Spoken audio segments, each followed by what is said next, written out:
হাজো ৰাজচক্ৰৰ অন্তৰ্গত বৃহত্তৰ মিলপাৰা অঞ্চলৰ কেইগৰাকীমান মাছমৰীয়া ৰাইজে ব্ৰহ্মপুত্ৰত যেতিয়া মাছ মাৰিবলৈ গৈছিলে আৰু এই দুৰ্লভ প্ৰজাতিৰ কাছ দুটা উদ্ধাৰ কৰি আমাক অৱগত কৰিছিলে।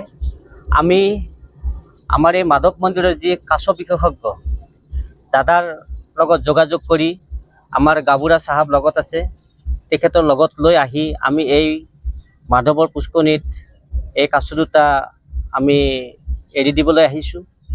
আৰু যেহেতু হয়গ্ৰীৱ মাধৱ মন্দিৰ বিশ্বৰ দৰবাৰত এটা ভাল নাম আছে, তাৰ লগতে নাম আছে আমাৰ এই পুখুৰীত থকা কাছৰ বাবে বিখ্যাত।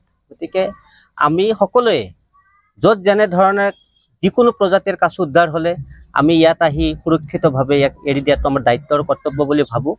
আমি যেনেধৰণে আজি এই কাছ আনি এৰি দিছোঁ আৰু সকলো ৰাইজক আমি অনুৰোধ জনাইছোঁ, আপোনালোকে যদি ক'ৰবাত এনেকুৱা ধৰণৰ কাছ উদ্ধাৰ কৰে আপোনালোকে আনি এই মাধৱৰ ইয়াত জমা দি ইয়াত যাতে সুৰক্ষিতভাৱে থাকে।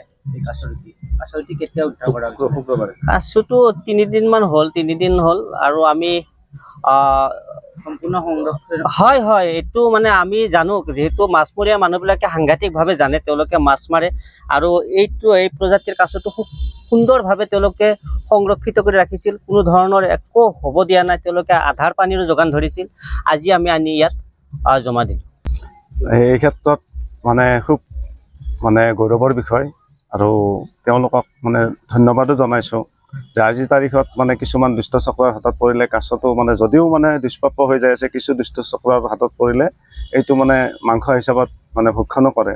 গতিকে তেওঁলোকৰ যিটো সচেতন মানে বা তেওঁলোকৰ গাঁওবুঢ়া হওক বা আমাৰ দাদাৰ তেখেত আহিছে কাছ দুটা সংৰক্ষণ কৰি মোক ফোন কৰিছে, গতিকে এই ক্ষেত্ৰত তেখেতসকলক ধন্যবাদ জনাইছোঁ। আৰু আজি ইয়াৰ পৰা এটা বাৰ্তা দিব বিচাৰিছোঁ যে কাছ সংৰক্ষণ হয়গ্ৰীৱ মাধৱতে নহয় গোটেই বিশ্বতে হওক। গতিকে এই সংৰক্ষণে ভৱিষ্যতে আমাৰ নৱপ্ৰজন্মই যিটো কাছ দেখা নাপাইছিল সেই দেখা পোৱাৰ এটা মানে হেৰি হ'ব আৰু এইটো দেখা পোৱাৰ কাৰণে এটা সৌভাগ্যৰ বিষয় হৈ পৰিব।